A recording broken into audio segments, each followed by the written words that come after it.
Hi, it's Christine Daigle. I'm Jena Brown. I'm Kevin Tumlinson. And I'm JD Barker. Welcome to Writers Inc. So, am I the only one out of this group that's obsessed with this Nancy Guthrie thing? You're definitely more obsessed than I am. Look, Yeah, you're the most, I think. my wife is completely obsessed by it, and I get to hear about it all the time. And it's not that I'm not interested. It's just that I'm packing and moving a bunch of stuff, so I don't have time to solve an unsolved murder right now or kidnapping. Well, it's tough Later. to watch. Like, there's hardly any print news on it, which I think is kind of weird. Yeah. And, Yeah. I can only stomach so much of the cable news channels, but if you turn it on for like 5 minutes, you basically get all the facts, and then they repeat those 5 minutes over and over again for the next 23 and a half hours. Yeah. But like I'm learning stuff that like there's certain things I've thrown in books that I just assumed was possible, but I didn't realize that it actually is possible. And like I just listened to a report where they were talking to one of the tech guys, and he was saying that if this bad guy just drove through a neighborhood, his phone is basically trying to log into every Wi-Fi that it passes. That's so right. even if he didn't actually acknowledge it by clicking a button on his phone, all of those routers have a log of that. And it makes you think about the trail that we all leave behind. Yeah. As a bad guy, like carrying a phone is just stupid.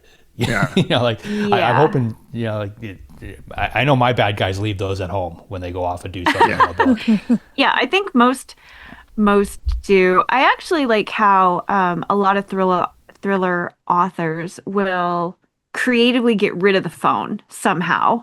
Like just kind of Yeah. make it like it breaks or there's no reception or just something how it gets waterlogged, something to sort of eliminate that. Because yeah, phones are a problem. Well, here's a fun fact for you. Most modern cars, like within the past 20 years, have some kind of transponder built into them as well. So even if you don't have a phone, your vehicle may be telling towers that you drove through. And So you that's commit actually much crimes easier to on a link to you. bike. Do So your crimes on a bike, on a no bike, phones. no phone. Yeah. Not an e-bike, maybe. No, just a manual Not an bike. e-bike. A Yeah, just a normal regular Yeah. bike. bicycle. I kind of want to go in the opposite direction, and I want to create a bad guy who has to carry his phone. So if we take Kevin, I'm going to pick on you. So you've got a pacemaker. I'm guessing Yeah. your phone is part of that process. Like, can you actually go? Like, I know your pacemaker doesn't need your phone to operate, but I'm guessing you keep your phone with you because of the pacemaker. Probably Yeah. more than some. Like, I've got a Not neighbor really. whose daughter is diabetic, and like she carries a phone with her all Yeah. the time to be Yeah. able to monitor Yeah. that stuff. Yeah. If I had so to I'm trying to- monitor it that closely, I definitely would, but I don't. So, and if it were like a defib pacemaker or something, it could actually warn me ahead of time if I was going to have an incident. But mine is just it's just like a spare battery for my heart, basically. So it doesn't need the phone necessarily. Yeah. I do have it linked to the phone, but I yeah, need no, to put you're some thought into it. I'm thinking like a bad guy who's dependent on his has to have his phone with him no matter what. Now has to overcome that particular obstacle and on a whatever digital crimes. leash. Yeah. Yeah, My so son that is could- that type could be kinda 1, fun. so yeah, he has Okay, yeah. So you his CGM, his glucose monitor, and his pump are hooked up to his phone, and he can put his insulin in from his phone because he doesn't like unclipping his pump and putting it in, but he doesn't need his Yeah. phone.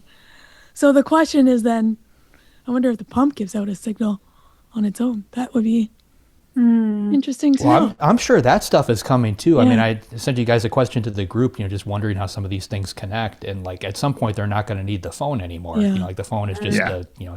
it's doing a lot of the heavy lifting. But 5 years from now, all that's going to be built into these devices, which Yeah. means the devices are going to be checking in with routers and doing these different things.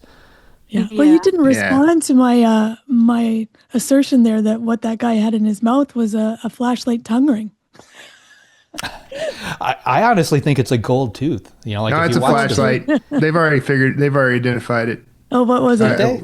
Kara you told don't- me you that don't- they found it as a flashlight. In his mouth? I didn't see that because you can't see a flashlight. Like when he turns his head to the side, it doesn't look like there's anything in his Well, mouth. he's doing all kinds of crazy stuff in the video, and for like he has a harness for his weapon, and it's like right dangling in front of him, like a phallus. So that I've heard is called a Mexican carry. That's right. You know, like, so that's a specific type of way to put your holster. So I can write that one off. But like, what kind of bad guy shows up at a house, you know, and tries to block the Ring camera with some weeds that he just pulls from the brush? Yeah, it shows, you know, like when we write a book and you write a bad guy, you know, like typically our bad guys are pretty smart. We think this stuff through. But you know, like in real life, they don't do that. They don't get that opportunity, and this is why they're the bad guys and why most of them are in jail. And Yeah. you know, This is why the bad guys that get caught. Yeah. Well, that's Yeah. why, Smart like, ones don't get caught. like it's kind of hard. Like you can't base a lot of things on reality. Like you can like use it as inspiration, but like you could be like, oh, that really happened. And it's like, yeah, but a reader's not going to buy it. Like just because it happened in real life doesn't mean that it's plausible in fiction, right. which I think is so funny to think Jenna, about. Was that an intentional setup for our interview? Because I totally felt like it. Yeah. No, I just know that, you know, when you're, you know, we've all like, you know, beta read a book where it's like, no, that really happened. And it's like, okay. And I say this with love, but Yeah. that doesn't matter. If you write punching a shark, people call you out on it. I found out, and I'm like, but that's what you're supposed to do. I know, but I know it's so interesting that real life often isn't plausible for fiction. Yeah, Especially my real life. I'm sure. Oh, All right. well, JD's on the phone, so I'll ask you, Kevin, what's in the news?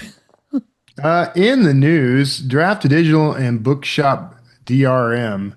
Bookshop.org flags ebooks as DRM free by default when distributed via Draft to Digital, which can surprise authors. DRM settings must be manually adjusted in the DDD account, and DRM enabled titles are currently readable only in the Bookshop app, with Kindle and Nook compatibility unresolved. Bookshop and DDD leadership actively encourage DRM-free free ebooks, arguing that reader demand for portability and device flexibility makes DRM-free indie titles a strategic advantage to Bookshop's platform and a way to attract non-Amazon ebook buyers. What do you think about that? I missed half of it. I was on a phone That's the call. DRM. So we did the bookshop.org is paired up with Draft to Digital, Yeah. but indies I'm a big supporter of. Yeah, I'm a big supporter of being DRM free because you know, I want my readers to be able to read on the device of their choice, and I've never seen that it significantly discourages piracy or anything like that. Yeah. So there doesn't seem to be a legitimate reason for it other than being able to lock you into a specific platform. So. Well, with you being the biggest criminal of the group, you probably Yeah. know the answer to this. How hard is it to strip the DRM off? Like I remember back in the day when DVDs came out, like it took, you know, like just the software was always up to date. Yeah. You could always strip the security off. So I'm guessing there's a way to do this, right? I'm not admitting to being the quote biggest criminal in the group, but I will say it can be done. The tools are out there. In fact, I think maybe is it Calibre or Calibre? I don't know how you're supposed to pronounce it. I think that might actually help, allow you to I have strip. that program, but I've never tried to strip DRM with it. Because, you know, I can get those from the library and authors. I don't know. I'm so pure and innocent. I can't recommend that anybody remove DRM. If it's on there, then the author intended it to be on there. Leave it alone. But it shouldn't be on there. My point is this type of security has never worked with stuff in the past. It never keeps the bad guys from getting to it, but it is keeping good people from being able to get to your book if you have the DRM on there. So I think I've never put it on just for that reason.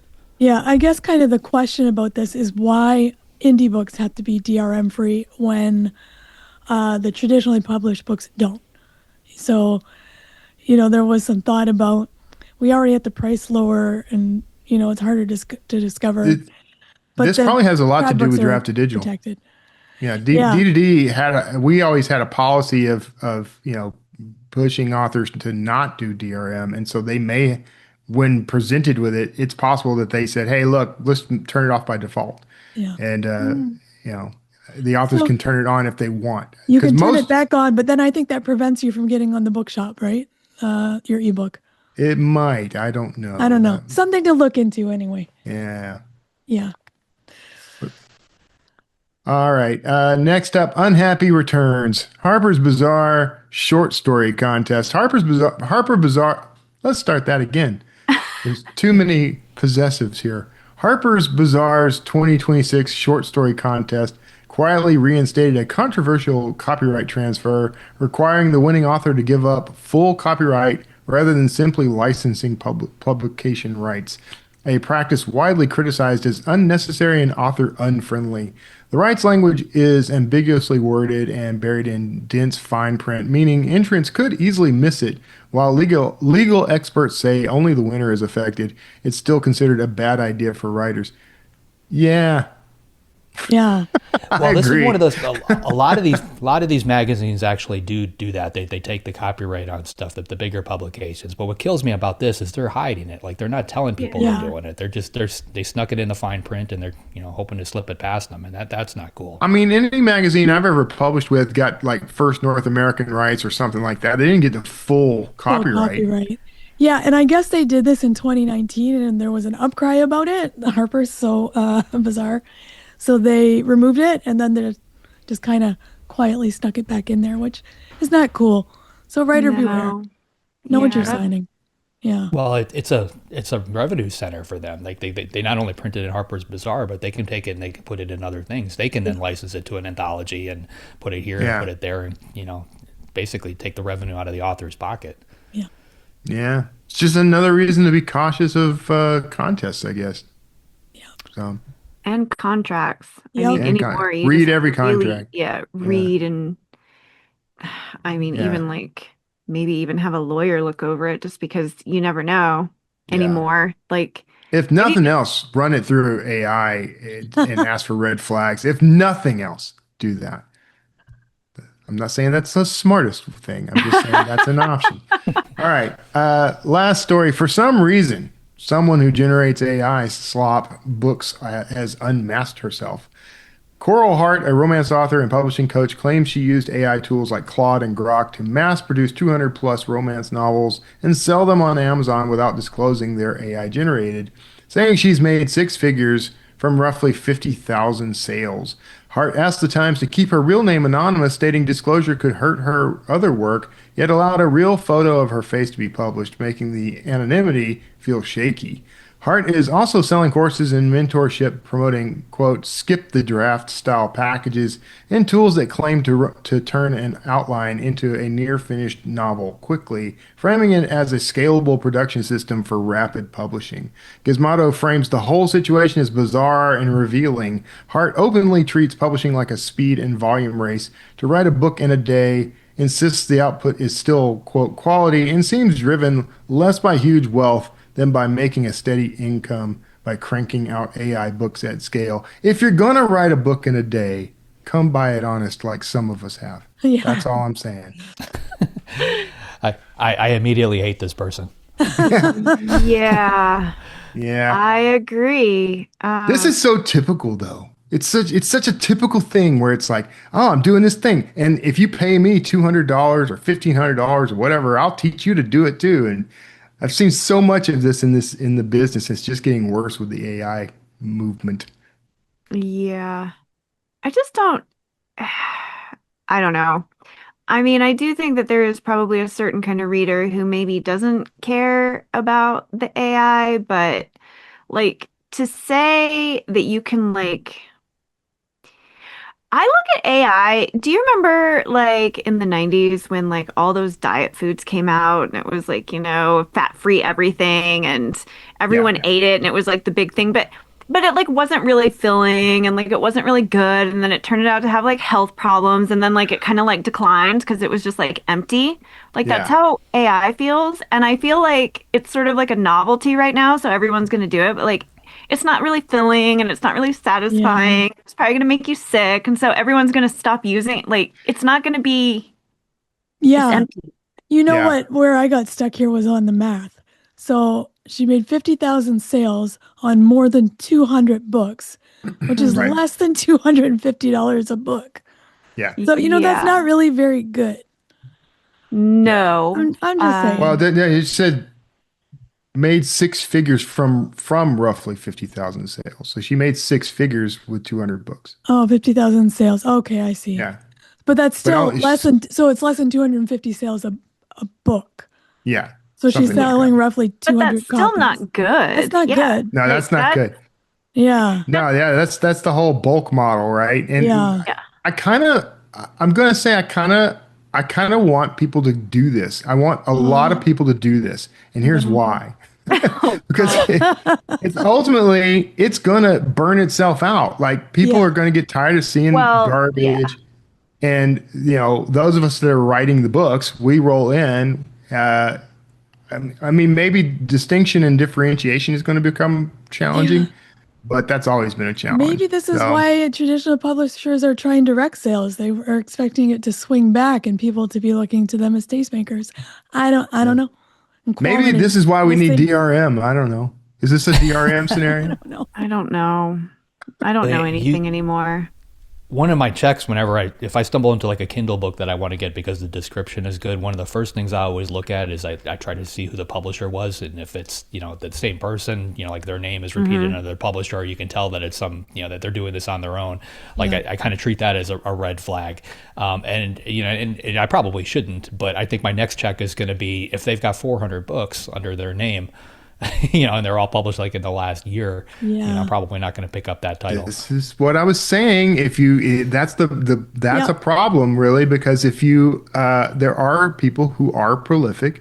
Maybe they don't have 400 books, but I had a goal at one time that I wanted to do like the pulp fiction writers and have like 1,500 books, and I was going to plow through and do that. And now there's a disadvantage to having more titles. Yeah.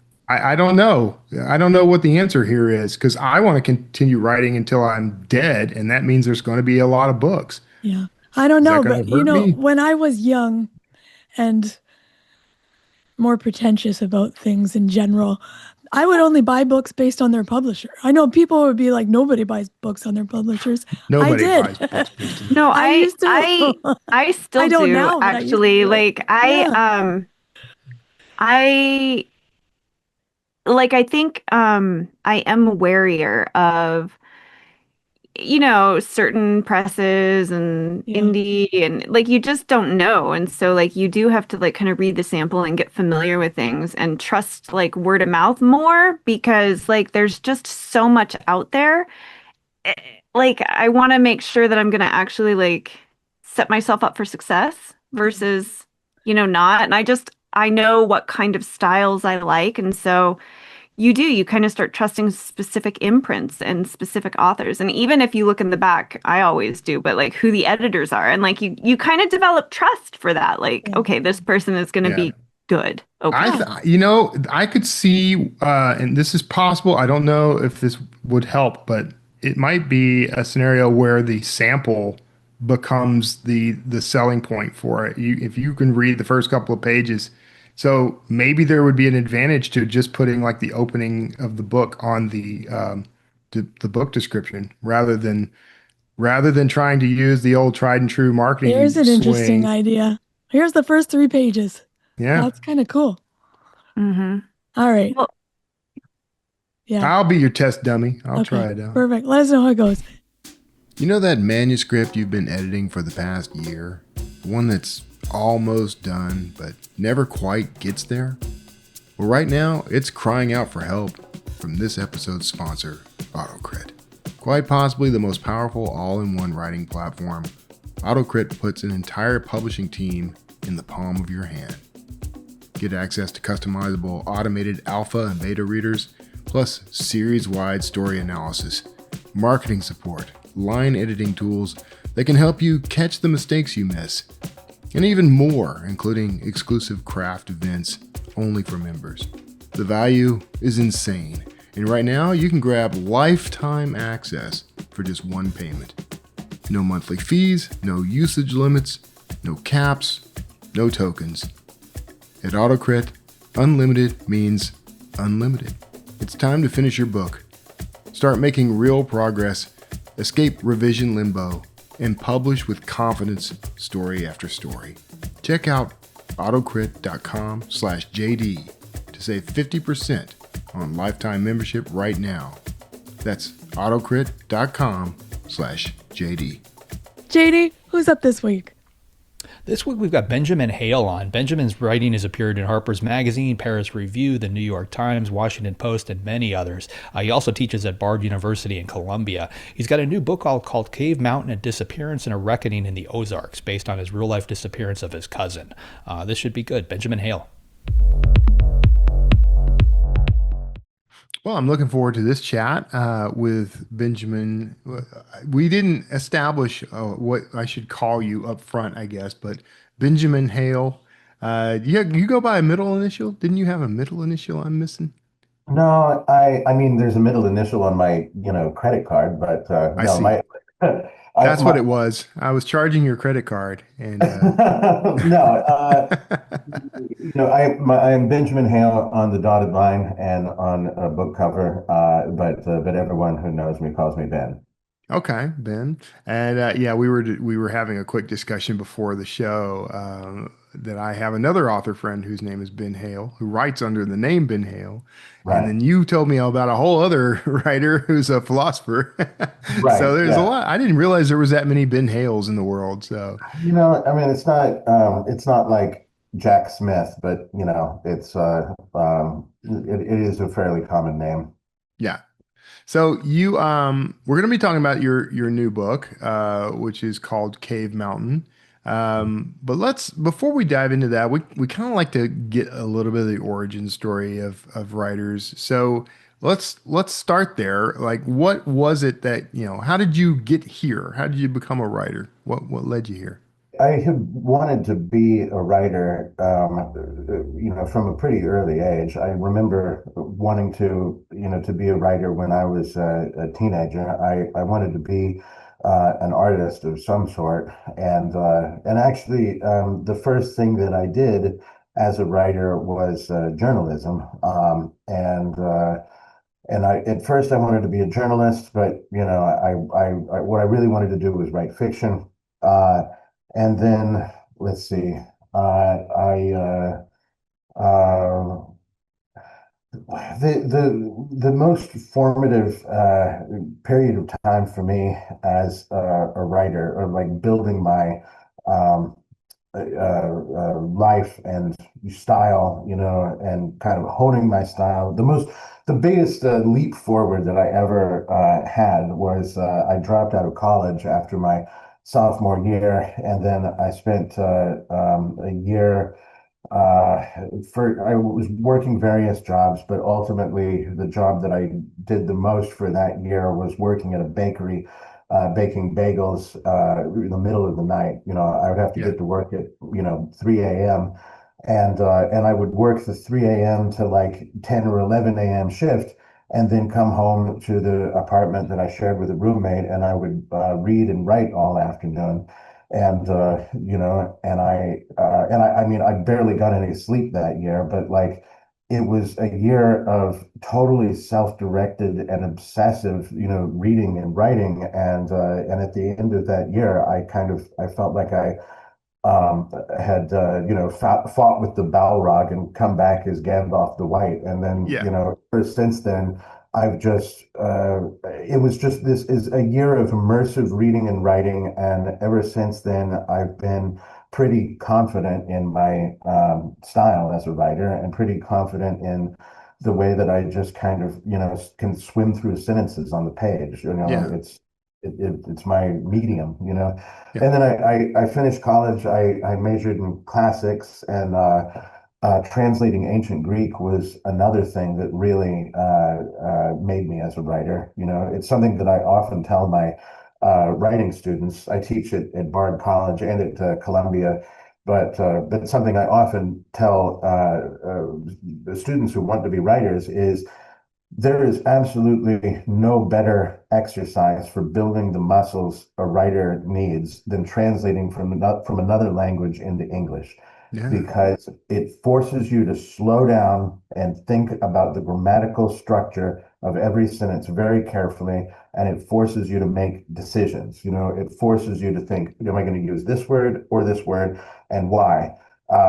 Because you have to take into account how accurate it is to the original, but also the connotations to a native English speaker who's going to be reading this. And you've got to think about all the reasons why you choose one word over another, and that's exactly what a good writer does, you know. And so between that year in the wilderness, getting up at 2 in the morning every night and reading and writing all afternoon, and then translating ancient Greek in college, those are the things that really kind of, I feel like, forged me as a writer. And then, I was writing, after college, I painted houses for a while. I, did all kinds of stuff. And eventually I went to the Iowa Writers Workshop, and I just absolutely loved the place. It was incredible. And then the 3 years that I spent in Iowa, that also really it furthered my craft as a writer and career. I suppose that's the idea, is to do both.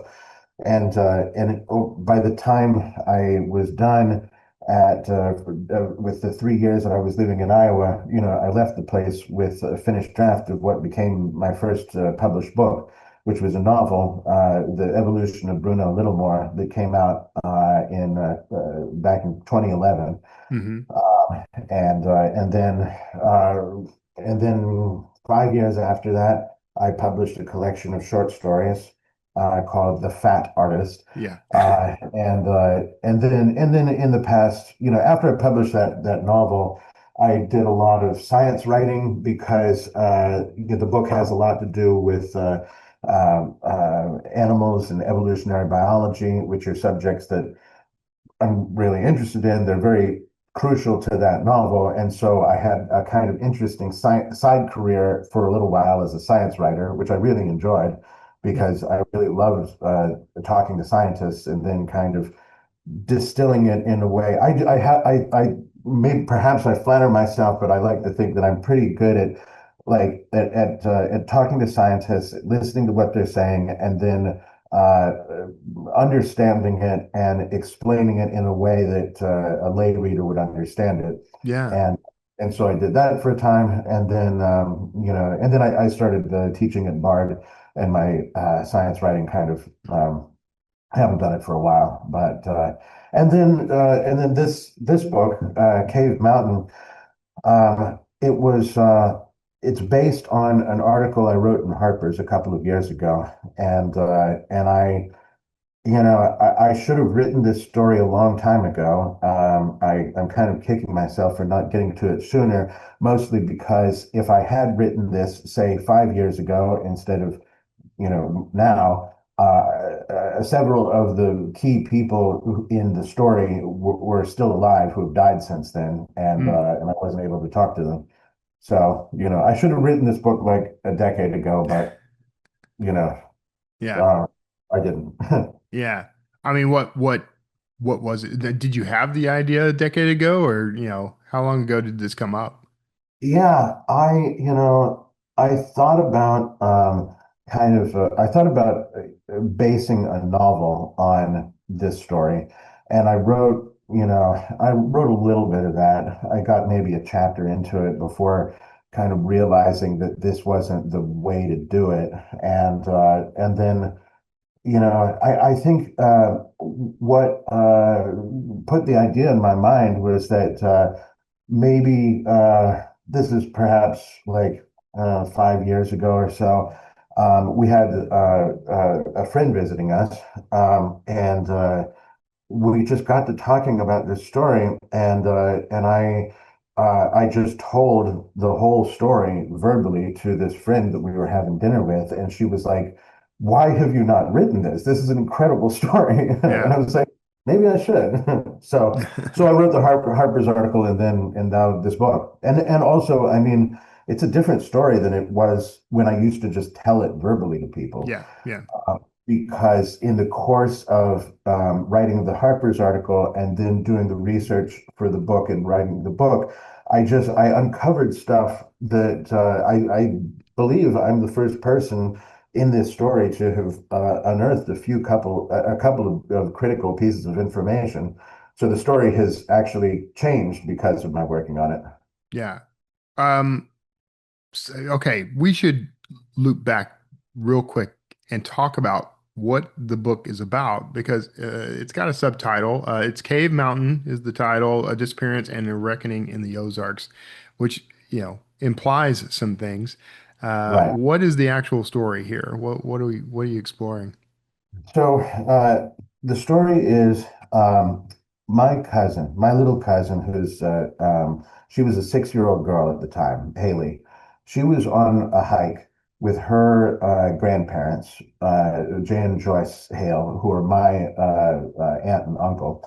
And they were with a few friends hiking in a very remote, very rugged part of the Arkansas Ozarks. My whole family is from Arkansas, many generations back. I grew up in Colorado, but both of my parents are from Arkansas. And when I was growing up, we would spend just about every Christmas in Arkansas and often go there in the summers too. So, I've never lived there, but I know the place very well.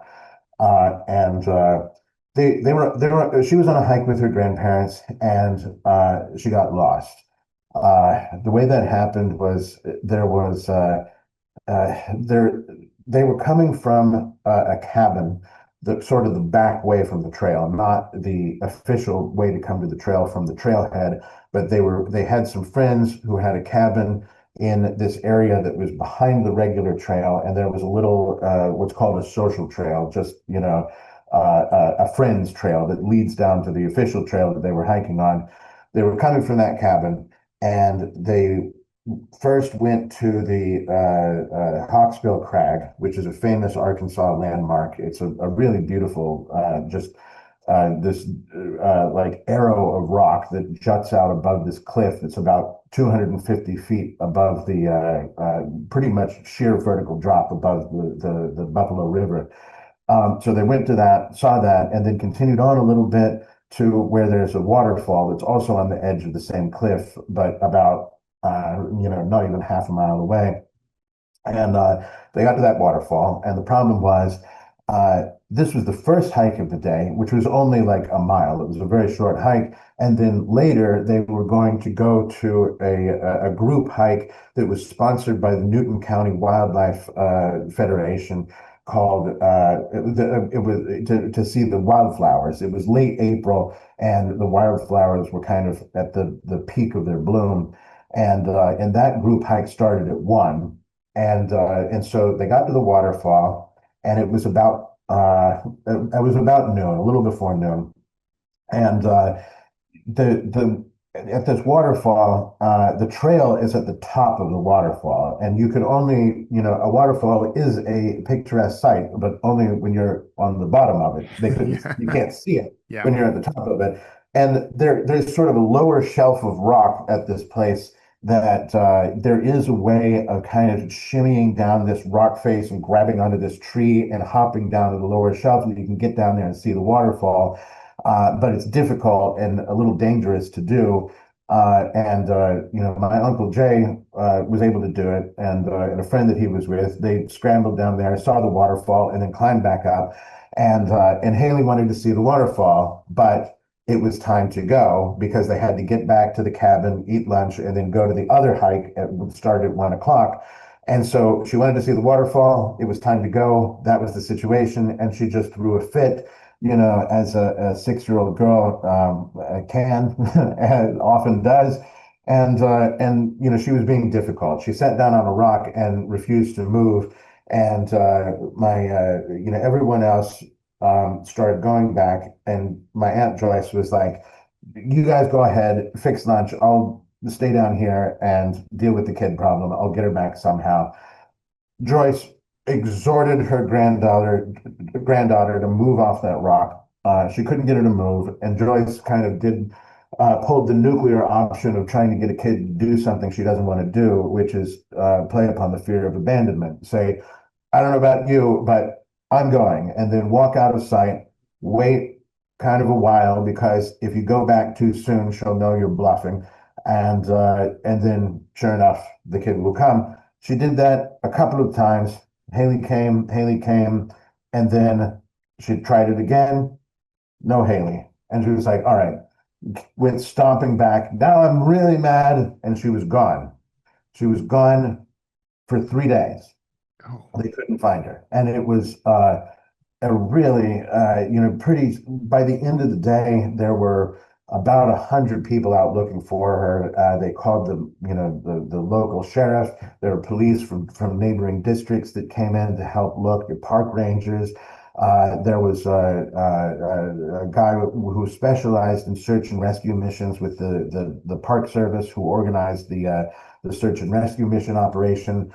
They had a couple of helicopters with heat-seeking devices toward the end of the day, and she was gone for 3 days. mm, And the story of how she got found is kind of an incredible story too, because Haley's father was a National Guardsman, and he was in the middle of his annual 2 weeks of mandatory training at Fort Chaffee when this happened, and he got a call from his wife, my cousin Kelly. Haley is technically my first cousin once removed, but because her father, my Uncle Jay, is so much older than my dad, like 20 years. Haley and I feel more like of the same generation. That's why I call her my cousin. yeah. Well, Kelly is technically my cousin, and he got a call from her, and he freaked out and ran over to the Cave Mountain in Newton County in the Buffalo National River Wilderness where this takes place. And when he got that call, there was a friend in the guard who happened to be standing near him, Vixen James, who told him, "I'm from that area. I know that area of the Ozarks like the back of my hand." And shortly after Steve left to go join the search, Vixen and another friend asked their superior officer for leave to join the search. They got it. They went and joined the search, and then they helped with the search for the next 3 days that unfolded. And toward the end of that, there was they used search dogs, and it happened several times that some of the search dogs would pick up a scent, they thought, right around the area where Haley was last seen, and then they would follow it through the woods, and the dogs would lose the scent at the edge of a dirt road that goes across Cave Mountain called Cave Mountain Road. And it always ended at the road every time they tried to search with dogs. And that led the police to think that the reason they weren't finding her is because she wasn't there, that someone driving on that road had picked her up and taken her, abducted her. And on the third day, Steve and Kelly, they say that the first 48 hours are the critical window for a missing person. After that, the odds of finding the person alive drop off precipitously. Right. And the police told them, okay, we're running out of options. We're running out of places to search, and they said that we are potentially moving from a search and rescue operation to a criminal investigation. Yeah. And Stephen Kelly at that point started freaking out. They weren't before that moment at all. They were pretty clear-headed about it, and they were sure, no, she's got to be on here somewhere. Right. I mean, there's this. It's an element in this book is the moral paranoia about like how can some evil pedophile be like Right. hiding behind a tree here in the middle of the woods? We're literally 30 miles away from the nearest stoplight Right. here. I want to interrupt you a little bit because I don't want to. I want people to still want to read the book. Give them.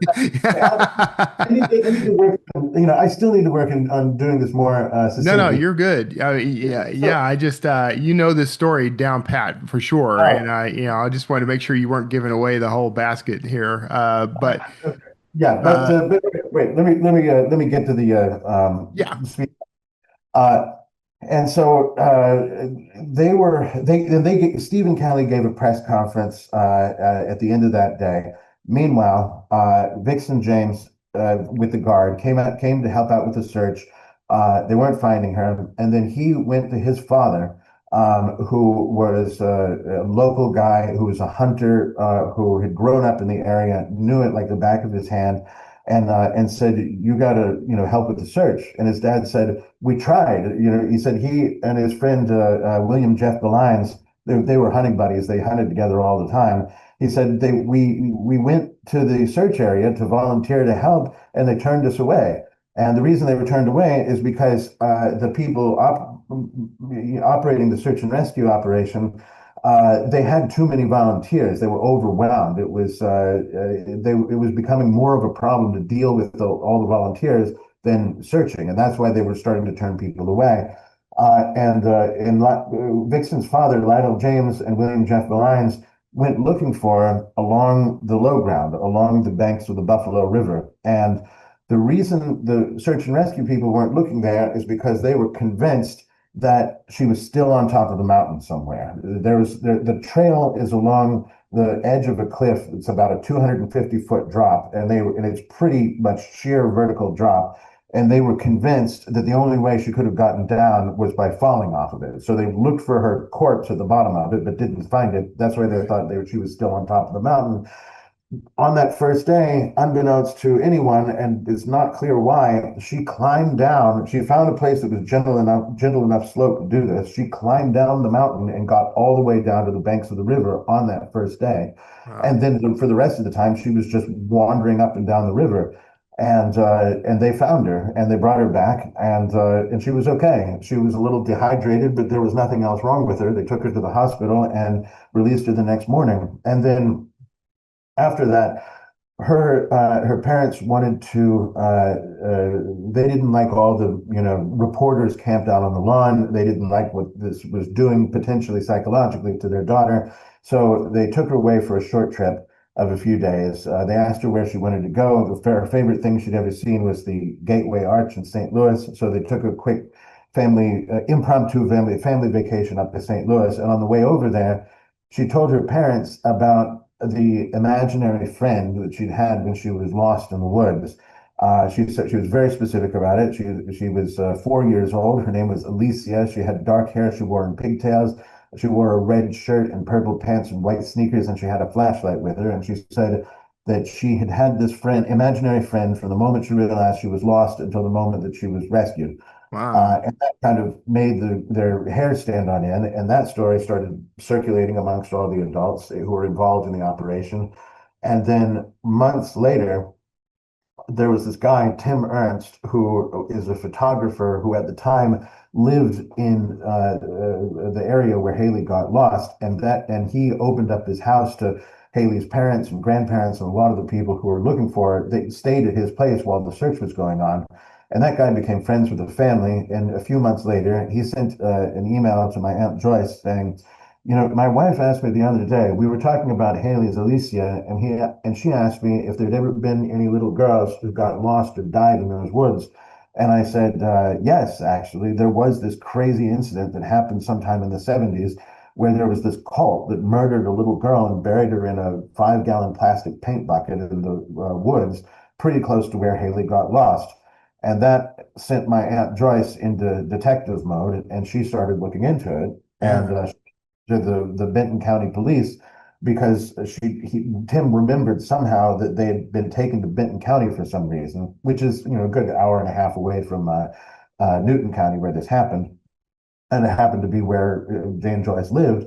And she asked the sheriff if they knew about this case or had any records of it, and they said no. But someone there said Tom Keith was involved in that case somehow.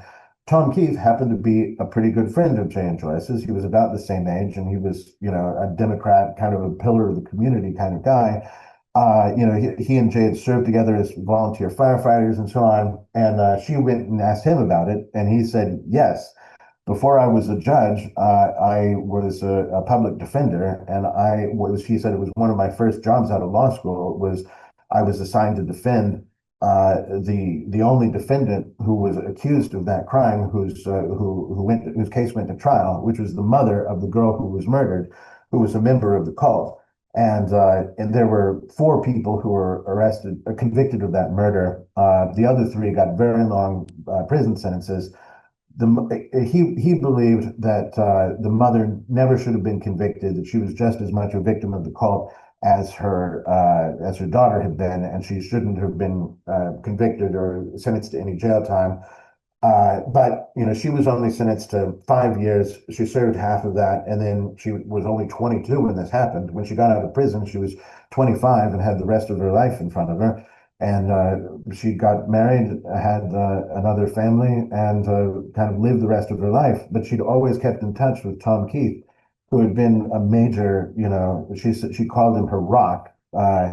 And Tom said to Joyce, "Well, I'm in touch with her. Do you want me to put the two of you in touch?" And he did eventually, and they became friends, and they kind of sort of spooked each other out, convincing one another that Haley's imaginary friend was the spirit or something of her Lucy Clark's daughter. And it was kind of a very unlikely friendship that came out of it. And in Lucy's case, she said that this whole thing kind of was the only that she had been, to say the least, racked with guilt ever since this had happened. And it was the only thing, believing that the spirit of her daughter had guided Haley to safety, was the only thing that closed the wound at all in her life. She said memorably in one of her emails, maybe that if she survived in some form to help Haley, then maybe she had to die to help Haley, and Haley had to live in order to help me in some sort of way. Yeah.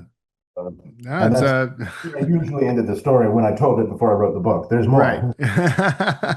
Yeah, no, but that's dramatic. There's a lot there. And unfortunately, we don't have a ton of time left, but I want to make sure that we talk about like some of the choices you made there. Because you mentioned that you had thought maybe about writing this as fiction, but you landed on nonfiction here. What made you decide to go that route? It sounds like you made the right choice, but what was the final decision there? The main reason is because the story is too strange to be a novel. It's too weird. It wouldn't be believable because there are just so many astounding coincidences, and just like in a novel, there has to be an internal sense of causality. Things have to make sense in order for fiction to work. This is reality, and so it doesn't have to make sense. And the bizarre twists and turns and eerie coincidences are all there. It's the story's too weird for fiction. That's why. Yeah, that makes sense. I mean, so was the process of writing this dramatically different from the type of writing you did with fiction?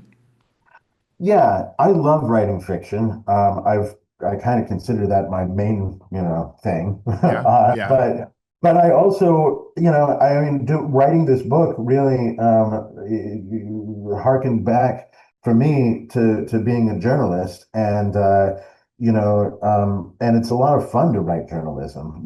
There's something writing this book, researching the book is much more fun than researching fiction, because you get to go and talk to people and meet people and go places and be in the real world and interview people. Yeah. I love interviewing people. I came to love, like, I don't know. One of my favorite moments when I was researching this book was I went to the sheriff's station in Newton County, Arkansas, in Jasper, tiny town in the middle of a very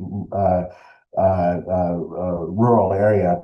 And I was talking to the sheriff at the sheriff's station and asking for records from 1978. And I was looking through these records, and the guy was like, and the records from 1978 were extremely minimal. There was hardly anything there, and I was disappointed. And then the sheriff in Jasper said, "Well, the guy who used to be sheriff a long time ago, and he used to be a deputy before that, Ray Watkins." He's really old now, but he works at the hardware store right outside of town. You can probably still catch him. It's like 4:30 if you want to go talk to him. He was around, and he was part of the department back then. So I drove over there, and the guy he was talking about was working at the cash register at the hardware store. He's a 90-year-old man, and I asked him, "Did you used to be the sheriff of Newton County?" And he said, "Yeah." And I said, "Do you know this incident with the cult that murdered the girl who was buried in the bucket in 1978?" And he said, "Yeah, I was the one who arrested him." And that was how I found him. Yeah. Like Yeah. those amazing moments don't, Little you know, serendipitous connections that you make as you go right. along. Yeah. Yeah, they don't So, happen so much when you're just sitting in your, lonely garret trying alone with your brain trying to write a novel. right. Well, we have to wrap up, but this is very interesting, and the sort of there's a sort of supernatural energy to it that I find fascinating. So I can't wait to check it out. But why don't you tell people where they can find you and the book? You can find the book at after March 3rd, which is the pub date at your local bookstore or wherever you buy books. And you can find me. Let's see, I don't have that many readings scheduled yet, but I've got one scheduled for March 12th here in Rhinebeck, New York, near where I live at Oblong Books. I'll be reading at Bard College on March 9th, and I'll be reading at Prairie Lights in Iowa City, Iowa on March 23rd. All right, and you have a website at That's right. My website is benjamin-hale.com. well, thanks so much for chatting with me about it, man. It sounds like Absolutely. a great book. Thanks for All having me. right. It's been a lot of fun. I think I disclosed this in the actual interview, but this was not the Benjamin Hale that I thought I was going to I be know you talking have to. a friend named. Who is a very good author as well. So I was still excited to talk to Benjamin. So his whole scenario is really interesting, and he knows every detail of it, which I wonder, do you think sometimes knowing all the details about your story or about the event or whatever that you're writing about, can that sometimes be detrimental? Is it a big positive? Like, what do you think? Well, I think, Well, he, it's good to know all the details about it, Yeah, right? But as long as you don't put them all on the page. that's the Yeah. danger. Yeah, What It's he like, was saying was like, oh, he understood what he couldn't use, like why it had to be yeah, changed for his novel because it was too coincidental and it didn't make sense from a fiction perspective. So I don't think you can have too many details, but I think you can misuse them or put too many on the page, if that makes sense. yeah, it's like anything where like if you research like how something works, right? Like they don't want you to yeah, info dump about like an engine or, quantum mechanics. Like they want it in like what's relevant to the plot and what connects the pieces for the reader, what just make enough to have it make sense in the context of the story, which can be hard, especially when you feel like, no, this is important, but is it? yeah, But you could Unless tell that he's been telling this story for a very long time.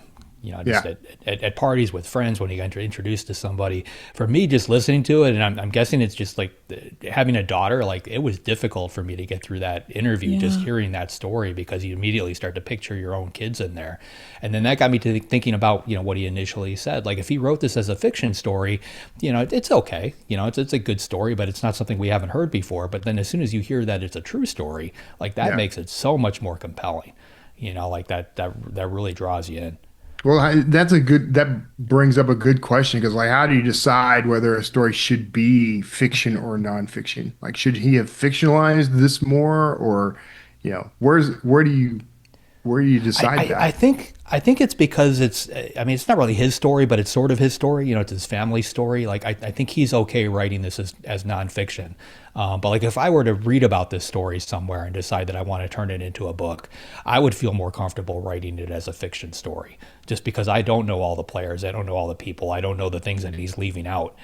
Yeah, So I think that's in my mind that's where the line is. yeah. Didn't Stephen King write a a book about a girl getting He's lost in got the woods? the Tom Gordon one. Tom Gordon. It's a Yeah. fantastic story. I mean, it's just this little girl wandering around in the woods, Mhm. you know, basically talking to her imaginary friend. I mean, very similar to this, but it's one of King's best. Yeah. So, when you're writing something like this, what responsibility do we have when we're telling a real story that involves like real trauma and real living people and sensitive material? What's our responsibility? Well, that's where it gets tricky. You know, like we talked about this murder that I solved, you know, back in 2009, and I've got a book that's totally done, that's sitting on my computer, and I haven't put it out because so many of the people in there, you know, like they're real people. You know, this girl who was a friend of mine, she's got kids. They're grown adults now. Like they're living this story, like that's part of their life, and like I feel like I can't put it out without their blessing, without talking to everybody that's involved. You know, I think that's you know, it's important because like it's really not my story to tell, and this isn't, you know, to a certain extent it's his, but it's also not, because if he's Yeah. naming names, you know, do those people want to be named? Do they want to be, you know, put down on paper forever as part of this? Yeah.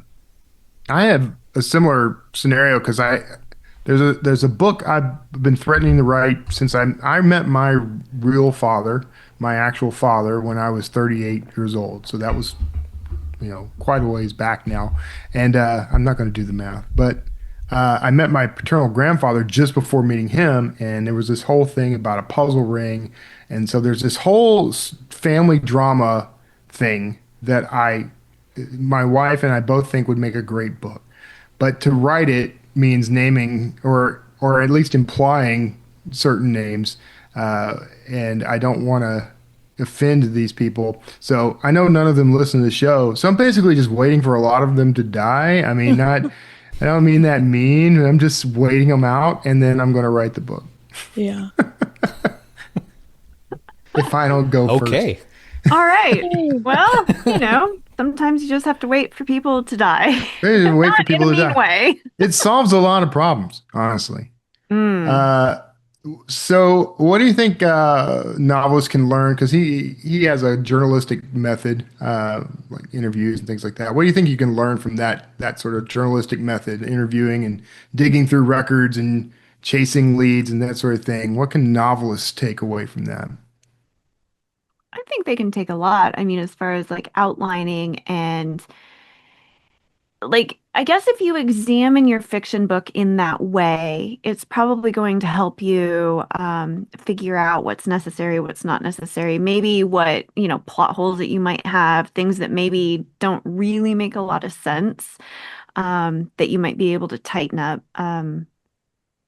I think like kind of stepping back and looking at it from a more analytical perspective can never hurt, honestly, because Yeah. I think we spend so much time in the creative, you know, the voice and the, you know, the beats and the this and the that. But if you really kind of step back and look at it from like, how can I tear it apart? You know, you'd probably end up making the story a lot leaner and meaner and better, I think. Yeah. I think you I can went never I go went wrong through quite a interviewing experts either, right? Like that's always going to make your story better and more Yeah. believable. I mean, you think you know things looking things up on the internet, uh, until you talk to an expert, and then you realize Yeah. you sort of got it, but not really. And so I definitely think that's a good way to go. I learned a lot about this when I was writing memoirs, because I would sit down with, you know, whoever this memoir was for, and I would interview them, and we get, you know, hours and hours of tapes, and then I would transcribe those tapes and then whittle down what actually needed to be in the book. And you'd be surprised how much like that person thinks needs to be in the book versus what really is interesting, what really is something like an outsider really cares about. And it tends to be two very different things. Yeah. Yeah. I think I've probably used journalistic skills quite a bit in at least the research side of things. You know, I think it would be useful for novelists to kind of use the when, where, how, what approach that you're taught in journalism, you know, because you would effectively you'd go looking for things that support like why your characters are behaving the way they're behaving. Yeah, And, exactly. yeah. So yeah. All right. Well, All right. that's pretty much it. I don't have Awesome. any decent Okay. questions to follow on that. Well, that's good because we're at the perfect time. JD, who's up next week? Next week, we've got Ian McGuire coming on. Ian's the author of numerous novels. He's also an instructor at the University of Manchester Center for New Writing. His latest book is called White River Crossing and releases February 24th. Ian McGuire. Sounds great. If you'd like to be notified as soon as new episodes publish, make sure you go to writersincpodcast.com and sign up now. We'll see you next episode, and have a great week of writing. Thanks for listening to this episode of Writers Inc. Access the show notes and leave a comment at writersincpodcast.com.